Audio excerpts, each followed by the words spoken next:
والصلاة على نبيه وعلى آله وأصحابه المتعددين بآدابه. تمام حمد ہے اس ذات کے لیے جو اس کا حقیقی مستحق ہے، اور درود کاملہ نازل ہو اس کے نبی صلی اللہ تعالی علیہ وسلم پر اور ان کے آل اور اصحاب پر جو ادب حاصل کرنے والے ہیں رسول اکرم صلی اللہ تعالی علیہ وسلم کے آداب سے۔ اما بعد، بہرحال حمد و صلاۃ کے بعد فہذہ فوائد، یہ کچھ فائدے ہیں۔ کیسے فائدے ہیں یہ؟ تو فرما رہے ہیں وافیۃ لحل مشکلات الکافیہ، جو کافی ہے کافیہ کی مشکلات کے حل کے لیے۔ کافیہ ایک مشکل ترین کتاب سمجھی گئی، سمجھے؟ ان کی مشکلات کے حل کے لیے یہ کافی ہے۔ اگر اس کو صحیح سے پڑھے گا تو دوسری کتابوں کی طرف انہیں ضرورت نہیں پڑے گی توجہ کرنے کی۔ کافیہ کن کی ہے؟ تو فرماتے للعلامۃ المشتہر فی المشارق والمغارب، یہ کافیہ اس علامہ کی ہے جو مشہور ہے شرق و غرب، مشارق مغارب، مشرق کی جمع مشارق، مغرب کی جمع مغارب۔ اب جمع اس لیے لائے ہیں کہ سورج کے طلوع ہونے کی جگہ بھی موسم کے بدلنے سے بدلتے، یعنی سردی میں ہوتے ہوتے ادھر طلوع ہونے کی وجہ سے ادھر ڈوب جاتا ہے۔ اسی طرح غروب کی جگہ بھی موسم کی تبدیلی سے بدلتی ہے، اس لیے مختلف غروب ہونے کی جگہ ہو گئی اور مختلف طلوع ہونے کی اس لیے جمع ہو گیا۔ تو یہ کافیہ اس علامہ کی ہے جو مشہور ہے شرق و غرب میں۔ یہ کون ہے؟ کرا الشیخ ابن الحاجب، الشیخ ابن الحاجب۔ اب یہاں سے جملہ دعائیہ ان کے لیے، تغمدہ اللہ بغفرانہ، اللہ تعالیٰ انہیں ڈھانپ لے اپنے بخشش کی چادر، وَأَسْكَنَهُ، اور انہیں ٹھہرائے، بُحْبُوحَةَ جِنَانِهِ، جنت کے بیچوں بیچ۔ سمجھ گیا؟ یہ کتاب لکھی ان کے لیے تو فرماتے ہیں حضرت علامہ جامی کے ایک صاحب زادے تھے جن کا نام تھا ضیاء الدین یوسف، ان کو پڑھا رہے تھے تو یہ لکھ کے ان کو دے رہے تھے کہ یہ اس کو سمجھو اور یاد کرو۔ تو انہی کے خاطر یہ کتاب انہوں نے لکھی، چونکہ انہی کے لیے لکھی ہے اس لیے نام میں ان کے نام کا لحاظ رکھا، انہی کی طرف منسوب کیا۔ فرماتے ہیں نظمتها فی سلک التقریر، میں نے اس کو منظم کیا ہے، پیرو دیا ہے تقریر کے دھاگے میں، وسمت التحریر، اور تحریر کی لری میں۔ ان کے لیے للولد العزیز، پیارے بیٹے، بیٹا تو پیارا ہوتا ہی ہے، ضیاء الدین یوسف کے لیے، حفظہ اللہ سبحانہ، اللہ سبحانہ اس کی حفاظت فرمائے، عن موجبات التلف والتعصف، غم پیدا کرنے والے اور افسوس لانے والے اسباب سے، اللہ سبحانہ ان کی حفاظت۔ وسمیتها بالفوائد الضیائیہ، اور میں نے اس کا نام رکھا الفوائد الضیائیہ۔ یہ نام کیوں رکھا؟ چونکہ میں نے یہ کتاب انہیں کے لیے لکھی ہے، تو گویا کہ اس کتاب کی وہ علت غائیہ ہے. کیا ہے؟ کوئی بھی جو چیز ہوتی ہے اس کے لیے وجود میں آنے کے لیے 4 علتیں ہوتی ہیں. کتنی ہوتی ہے؟ 4. نمبر 1 علت مادی، یعنی یہ ڈیسک ہے تو اس ڈیسک کو بنانے کے لیے سب سے پہلے لکڑیوں کی ضرورت پڑی ہے نا، یہ اس کے لیے مادہ ہو گئے. ٹھیک ہے، لکڑیاں آ جانے کے بعد خود یہ ڈیسک بن کے تیار نہیں ہو گیا، اس کا کوئی بنانے والا ہے، اس کو فائل کہتے ہیں. تو دوسری علت فاعل. سمجھے؟ بنا رہا ہے تو کوئی مقصد ہوگا کہ ایسے فالتو بنائے گا جیسے تم لوگ فالتو بازار میں گھومتے ہوئے مقصد تو مقصد ہوگا کیسے بناتے؟ مقصد ہے کہ اس میں کچھ سامان رکھیں گے اور پڑھاتے وقت جو ہے کتاب اس پہ تو یہ ہوا علت غائب. اسی کے لیے لکھا نا، یہ بنایا نا یہ ایڈریس کتاب یہاں رکھنے کے لیے، کچھ سامان رکھنے کے لیے، یہ علت غائب. تو ٹھیک بیٹے کو سمجھانے کے لیے کتاب لکھی گئی نا، گویا کہ مقصد وہی ہوا تو بیٹا علت غائیہ کی. اور جب بنا لیا تو اس کی ایک شکل بنی، صورت بنی نا. کیسی اس کی صورت؟ اس کو کہتے ہیں علت صورت. تو کسی بھی چیز کے وجود کے لیے یہ 4 علتیں ہوتی ہیں: علت مادی، علت فاعلی، علت غائی اور علت صورت. تو فرماتے ہیں اس کتاب کے لیے بھی 4 علتیں ہوئی. ان 4 علتوں میں سے ایک علت غائی ہے. تو میرا بیٹا اس کتاب کے لیے علت غائی کی طرح ہے، اس لیے میں نے اس کتاب کے نام کو اس کے نام کے ساتھ موصول کیا. سمجھ گیا؟ سمیتھا بالفوائد الضیائیہ، اور میں نے اس کا نام الفوائد الضیائیہ رکھا. کیوں؟ لأنہ، اس لیے کہ وہ میرا بیٹا ضیاء الدین یوسف لہذا الجمع والتالیف، اس مجموعہ اور اس تالیف کے لیے علت غائیہ کی طرح ہے. نفعہ اللہ تعالیٰ بہا، اللہ تعالیٰ میرے اس بیٹے کو اس کے ذریعے نفع پہنچائے. صرف بیٹے کے لیے نہیں، آپ کے لیے بھی دعا کیجیے. وسائر المبتدئین من اصحاب التحصیل، اور اس کتاب سے علم نو حاصل کرنے والے تمام شروع کرنے والوں نفع پہنچائے. وما توفیق، تو یہ جو لکھا میں اپنی طاقت و قوت سے نہیں لکھا، اپنی قدرت سے نہیں لکھا، بلکہ یہ ساری قدرت توفیق اللہ کی طرف سے. وما توفیق الا باللہ، میرے پاس جو توفیق ہے وہ اللہ کی طرف سے ہے، وہی میرے لیے کافی ہے، وہی بہترین کارساز. سمجھ گیا؟ اب سنو جناب والا، قافیہ پڑھ چکے ہو. قافیہ کی شروعات ہوئی الکلمۃ لفظ سے، اور آپ اس سے پہلے جتنے کتب پڑھے ہیں ہر کتاب کے شروع میں بسم اللہ کے بعد الحمدللہ. مگر مصنف قافیہ علامہ ابن حاجب نے وہاں الحمدللہ یعنی اللہ کے حمد بیان نہیں. ایسا کیوں کیا انہوں نے؟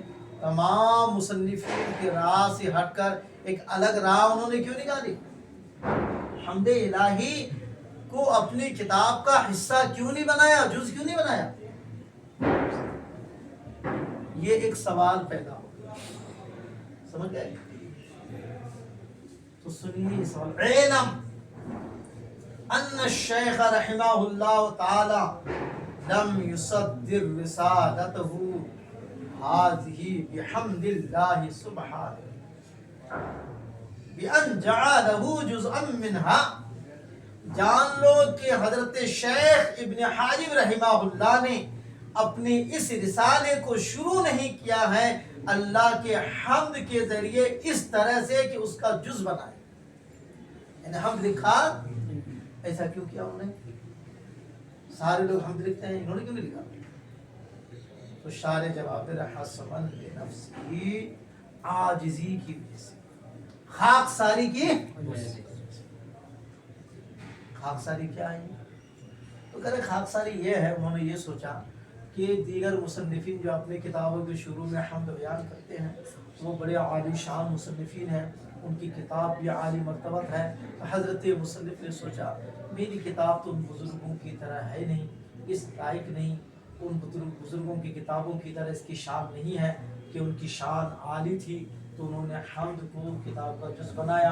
اور میری کتاب چونکہ اس طرح نہیں ہے کہ اس میں بھی حمد کو جز بنایا جائے، یعنی میں نے اس کتاب کو اس قابل نہیں سمجھا ان بزرگوں کی کتابوں کی طرح اس میں بھی حمد جز بنایا جائے.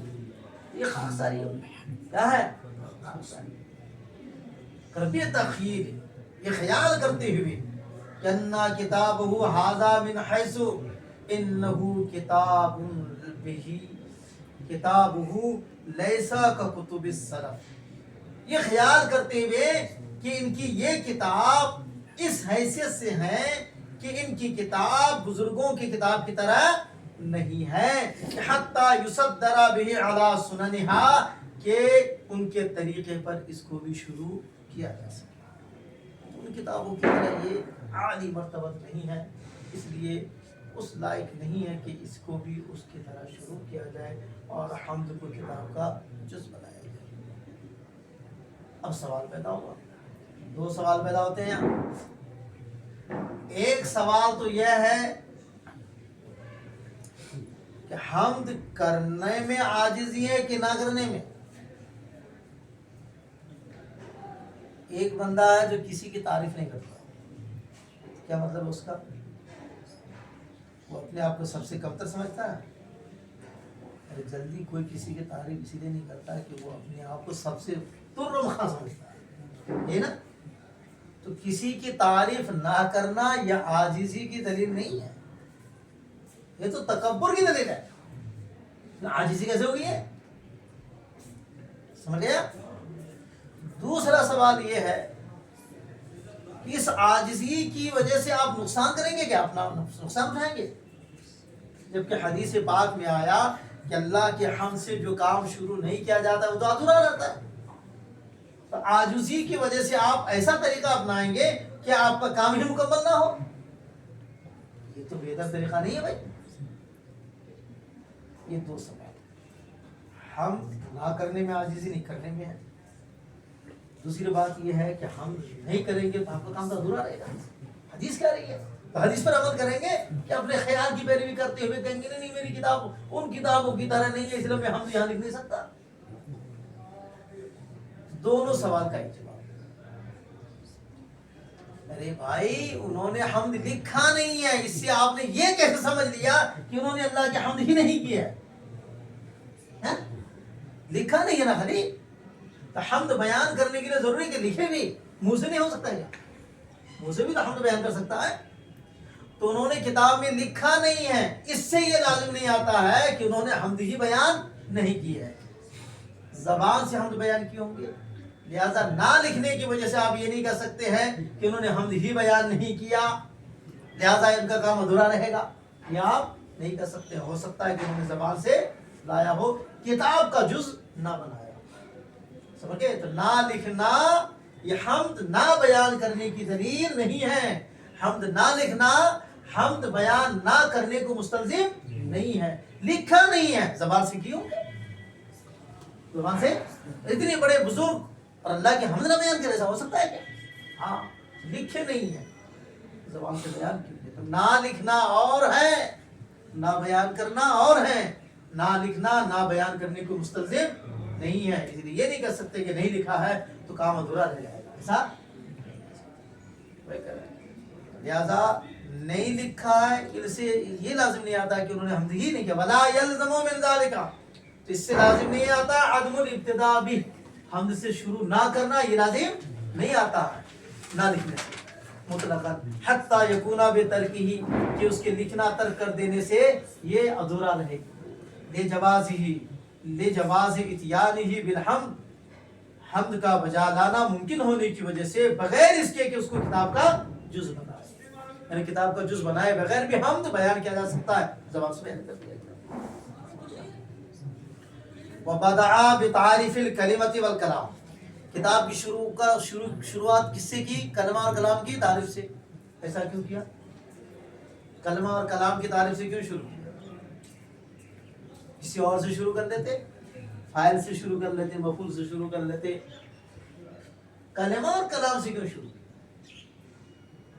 سوال سمجھ رہے ہو؟ جب آپ دے رہے ہیں کہ دیکھیے بھائی فن نحو میں کلمہ اور کلام ہی کے حالات اور احوال سے بحث ہوتی ہے. کس سے ہوتی ہے؟ کلمہ اور کلام سے ہی احوال سے بحث ہوتی ہے. تو جن کے احوال سے آپ بحث کریں گے تو ان کو جانیں گے تب نا ان کے احوال سے بحث کریں گے. ایسی ہی اگر بحث کرتے جائے وہ ایک نمبر نالائق ہے، آنکھ دیکھنے کا بھی شعور نہیں ہے، بولنے کی تمیز نہیں ہے، چلنے کا ڈھنگ نہیں ہے، تو کون؟ اس کو تو نہیں پہچانتا. کہے گا نا بیوقوف آدمی ہے جس کو نہیں پہچانتا، اس کی اتنی برائیاں کیسے کر رہا تو؟ ارے کیا شان ہے، اتنی بڑے سخی، اخلاق کے پیکر، کردار کے بادشاہ، تو کون؟ ان کو نہیں جانتا. بیوقوف آدمی جانتا نہیں تو اسی چیز کیسے سمجھیے؟ جن کی حالات بیان کریں گے پہلے ان کو جاننا ہوگا، پہلے ان کو جاننا ہوگا. تو چونکہ فن نحو میں کلمہ اور کلام ہی کے حالات سے گفتگو ہوگی، تو جب کلمہ کلام کے حالات ہی سے گفتگو ہوگی تو پہلے کلمہ اور کلام کو جاننا ہوگا نا. جو نہیں جانیں گے تو ان کے حالات سے کیسے گفتگو کریں گے؟ اس لیے مصنف نے کلمہ اور کلام کی تعریف شروع کی کہ پہلے ان کو جانو تب ان کے حالات سے تم گفتگو کر پاؤ. سمجھ گیا؟ ہاں، تو ان کی تعریف شروع کی تاکہ ان کے احوال سے گفتگو ہو سکے. سوال سمجھ گیا؟ جواب سمجھ گیا؟ دیکھ، وہ بدا بتعریف الکلمۃ والکلام، اور مصنف نے کلمہ اور کلام کی تعریف سے شروع کیا. کیوں؟ کَلِأَنَّهُ يُبْحَثُ فِي هَذَا الْكِتَابِ عَنْ أَحْوَالِهِمَا، اس لیے کہ بحث کی جائے گی اس کتاب میں انہی دونوں کے احوال سے. فَمَتَى لَمْ يُعْرَفَا، تو جب تک وہ دونوں پہچان میں نہیں آئیں گے.